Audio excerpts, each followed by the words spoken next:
Tudo bom, gente? Professor Ronaldo, continuaremos com a aula sobre imperialismo. Hoje vamos tratar das manifestações e conflitos no continente asiático, especificamente na Índia e na China. Posteriormente falaremos dessas manifestações no arquipélago japonês e trataremos basicamente da chamada Revolução Meiji. Trataremos essas manifestações e conflitos através desses conflitos assinalados, tá? Revolta dos Cipaios no subcontinente indiano, Guerra do Ópio, Revolta Taiping e Revolta dos Boxers na China. Cipaios, subcontinente indiano, tá? Durante os séculos 17 e 18, a presença inglesa no subcontinente indiano se dá basicamente através da ação comercial. A Companhia das Índias Orientais Inglesas, ela vai controlar basicamente o comércio do algodão e do chá nesse mercado indiano. Só que ao longo do século XIX, essa presença inglesa ela vai se intensificando.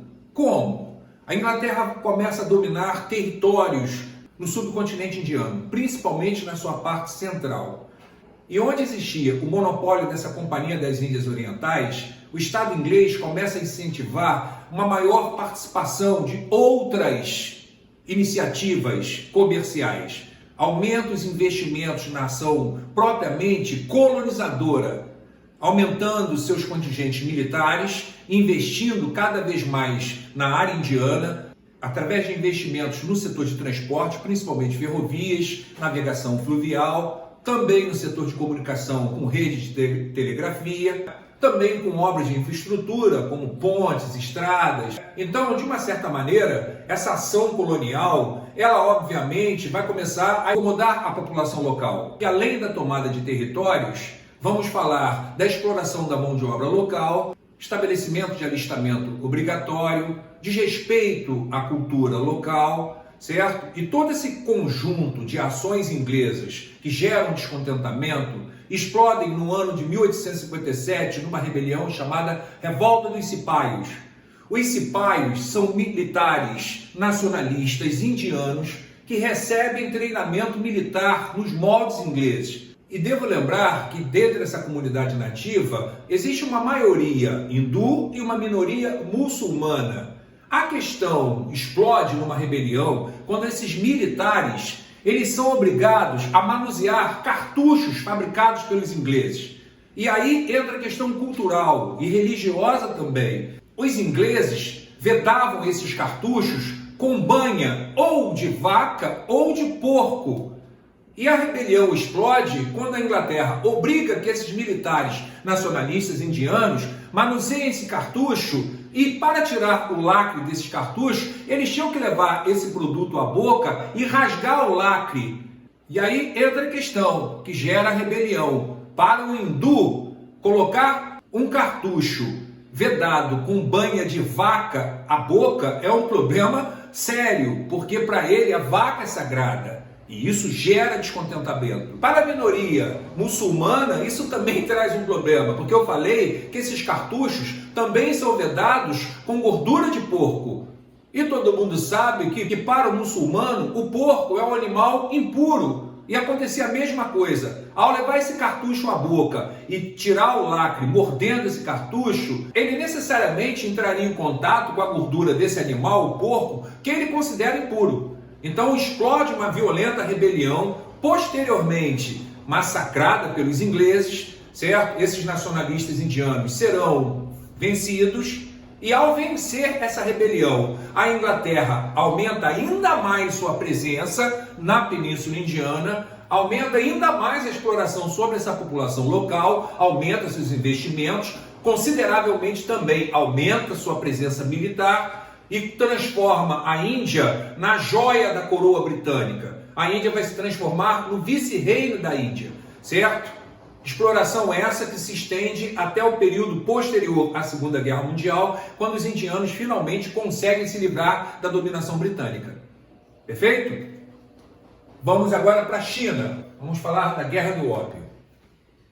Durante o século XIX, mercadores ingleses começam a dominar o tráfico do ópio, tanto na Índia quanto no mercado chinês, certo? Essa questão acaba sendo utilizada pelo imperialismo inglês, de acordo com os seus interesses. A questão era que a Inglaterra, nesse processo de expansão industrial, vislumbrava os mercados chineses, pretendia o acesso, o livre comércio nesses portos da China.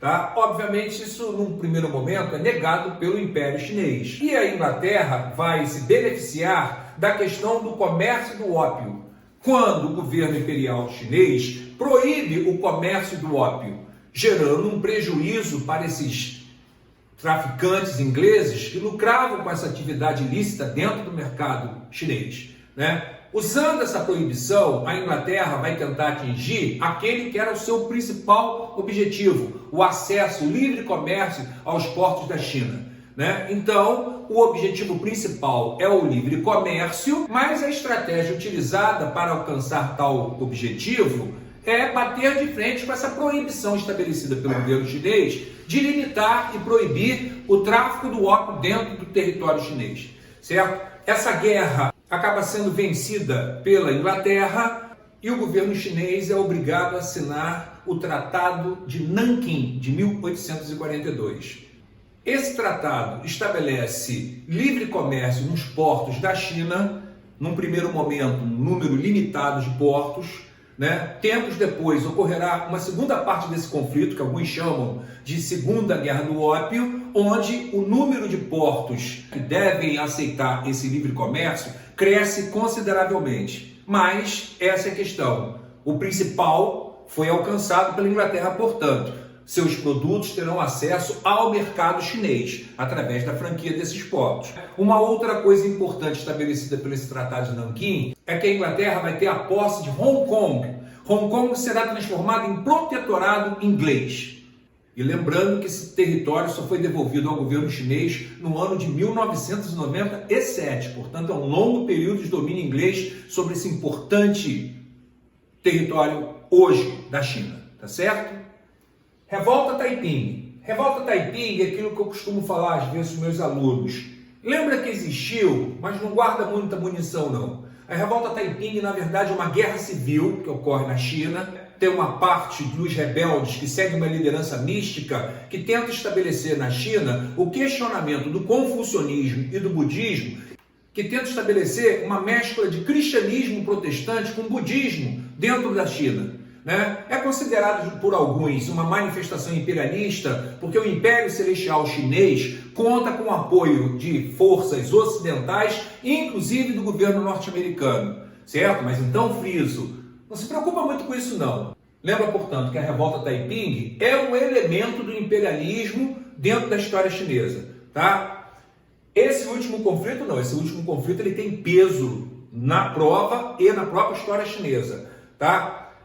Guerra dos Boxers, você deve lembrar principalmente como uma manifestação anticolonialista, xenófoba. É um movimento de caráter popular que posteriormente será apoiado pelo governo chinês. Essa presença, desde as guerras do ópio, do mundo ocidental dentro da economia, dentro da sociedade chinesa, começa a descontentar os chineses, parte considerável dessa sociedade chinesa. E esse descontentamento explode na passagem do século XIX para o século XX.